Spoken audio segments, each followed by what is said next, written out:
Qu'est-ce qui explique le fait que les États-Unis d'Amérique n'arrivent pas à vaincre l'Iran, un tout petit pays? Enfin, si je dis un tout petit pays, c'est par rapport aux États-Unis. Alors que les États-Unis d'Amérique sont considérés comme la première puissance militaire au monde. Qu'est-ce qui peut justifier cela? Malgré la puissance de feu des États-Unis d'Amérique, leur capacité logistique, la précision de l'armée, la capacité nucléaire comme dissuasion, qui aurait cru un seul instant que l'Iran pourrait résister à un tel arsenal de guerre? Dans cette vidéo, tu vas découvrir les 4 erreurs stratégiques que les États-Unis d'Amérique ont commises, qui leur ont coûté cher, et je dirais même très cher, que ce soit militairement ou lors de la phase de négociation. Au moment des négociations, les États-Unis n'étaient plus dans une bonne position pour imposer leur volonté. Avant de déclarer la guerre à un pays, il faut prendre le temps d'étudier en profondeur le pays en question, comprendre la géographie de ce pays, la psychologie de la population et des dirigeants en place, et surtout, le plus important, l'armement de ce pays. Les États-Unis d'Amérique n'ont pas pris le temps de vérifier tous ces paramètres avant de s'engager.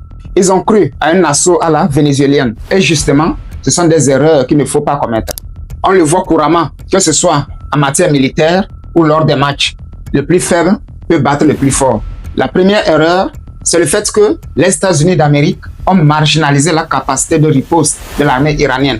Lorsqu'ils ont attaqué le pays, ils ne s'attendaient pas à ce qu'ils ont vu, au traitement qu'ils ont reçu. Ils ont fait face à une armée bien organisée, très solide et surtout résiliente. Pour les États-Unis d'Amérique, en l'espace de quelques jours, ils allaient pouvoir renverser le régime en place et la guerre était terminée. Mais ce plan était un rêve. Le président Trump lui-même a reconnu que les Iraniens avaient opposé une résistance plus importante qu'ils ne l'avaient anticipé. Souvenez-vous que les États-Unis d'Amérique ont attaqué l'Irak en mars 2003.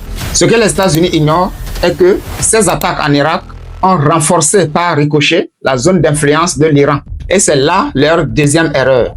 Après l'attaque de l'Irak en 2003, l'Iran s'est dit qu'il pourrait être la prochaine cible des États-Unis d'Amérique. Et qu'est-ce que l'Iran a fait? L'Iran s'est armé de missiles balistiques et des armes de pointe. Et justement, cet acte de l'Iran a échappé au contrôle des États-Unis d'Amérique. Ils n'ont pas su à quel moment l'Iran a renforcé sa flotte militaire. Du coup, ils ont pensé à un État islamique des années 2000. La troisième erreur des États-Unis d'Amérique, c'est le fait d'avoir tué les guides suprêmes. Ça fait très mal aux Iraniens. Et c'est très difficile de vaincre un pays en colère.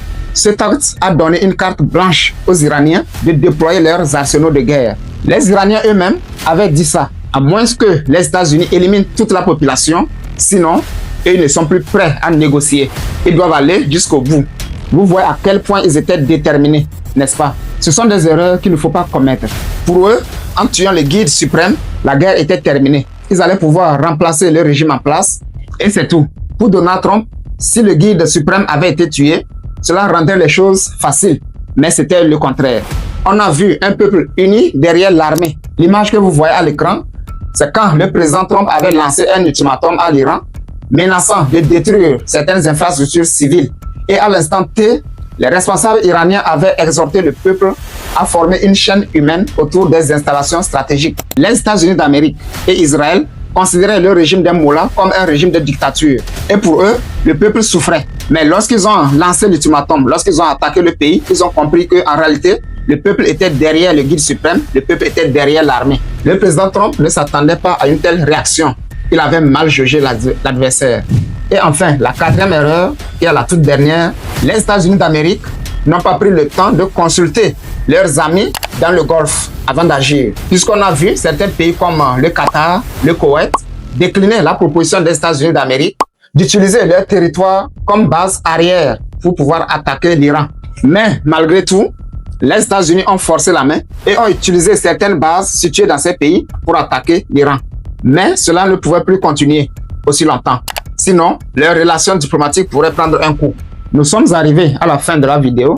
Si tu penses qu'il y a une autre erreur que les États-Unis ont commise et que je n'ai pas citée ici, laisse ton opinion dans les commentaires.